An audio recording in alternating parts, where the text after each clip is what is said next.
প্রিয় দর্শক, খবরটি আপনারা সবাই জানেন যে বহুল আলোচিত থানা পুলিশ পোড়ানো সেই আলোচিত মাহাদি, হবিগঞ্জের সমন্বয়ক, হবিগঞ্জের নেতা, এনসিপি নেতা মাহাদিকে পুলিশ শেষ পর্যন্ত আটক করেছে।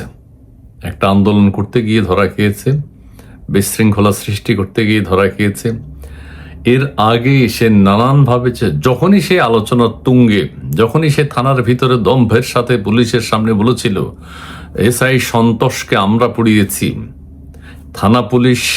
থানা আমরা জ্বালিয়েছি, তখন থেকে কিন্তু মাহাদি আলোচনা, এবং তখন থেকে ধারণা করা হচ্ছে, তখন থেকে সেই আতঙ্কে আছে, তখন থেকেই মানুষ তাকে খুঁজছে। মানুষের ক্ষোভ, দুঃখ, যন্ত্রণা, পুলিশ বাহিনীর ক্ষোভ মাহাদির উপর।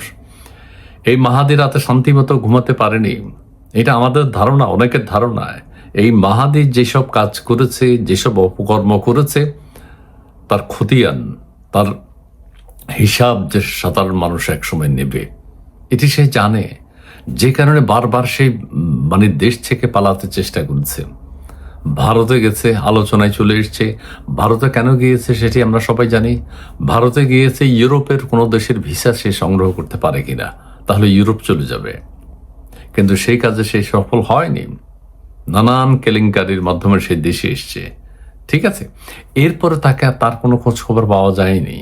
কোথায় কোথায় কোথায় হবিগঞ্জে এত আন্দোলন হলো, এত বড় আন্দোলন হলো, এনসিপির উপর এনসিপি ছাত্রদল এত গন্ডগোল হলো, কিন্তু মাহাদি সাহেব কোথায়?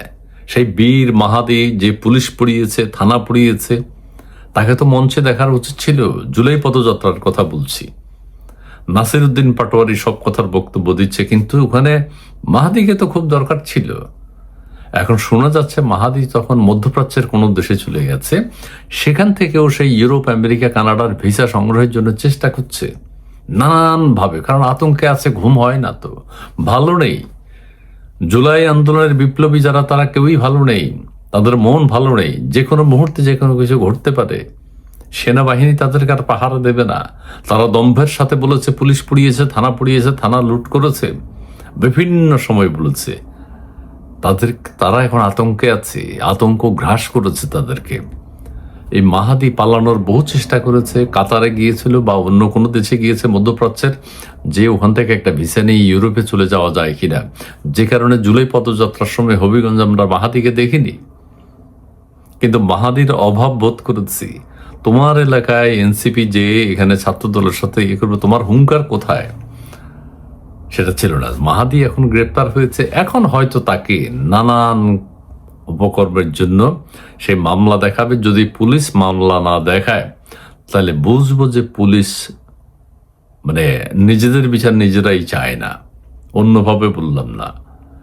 যেই ছেলে নিজের মুখ দিয়ে পুলিশের সামনে থানার ভিতরে বসে দম্ভের সাথে পায়ের উপর পা তুলে বলেছিল এসআই সন্তোষকে আমরা পুড়িয়েছি, থানা আমরা পুড়িয়েছি, আরো বহু অপকর্ম আছে, সেগুলো আমরা করেছি, সেটা ওখানে থানায় বলতে পারেনি, বলেনি, কিন্তু আরো অন্য অপকর্মের সাক্ষী সে।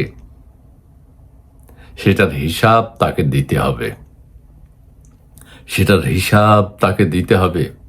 এর আগে সে একবার গ্রেপ্তার হয়েছিল, কিন্তু মুক্তি পেয়ে গেছে, কয়েক ঘন্টার মধ্যে মুক্তি পেয়ে গেছে। এবার আর সেটা হবে বলে আশা করা যায় না, কারণ পুলিশকে মেরুদণ্ড সোজা করে দাঁড়াতে হবে।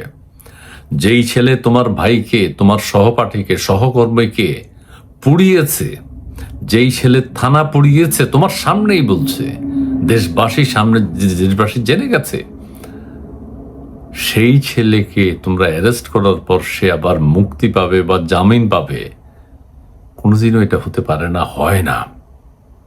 পুলিশ বাহিনীকে তাদের নিজের পায়ে দাঁড়াতে হবে, মেরুদণ্ড সোজা করে দাঁড়াতে হবে। মাহাদি হোক, যেই হোক, অপকর্মের সাথে যারা জড়িত, তাদেরকে অবশ্যই বিচারের মুখোমুখি করতে হবে। ধন্যবাদ।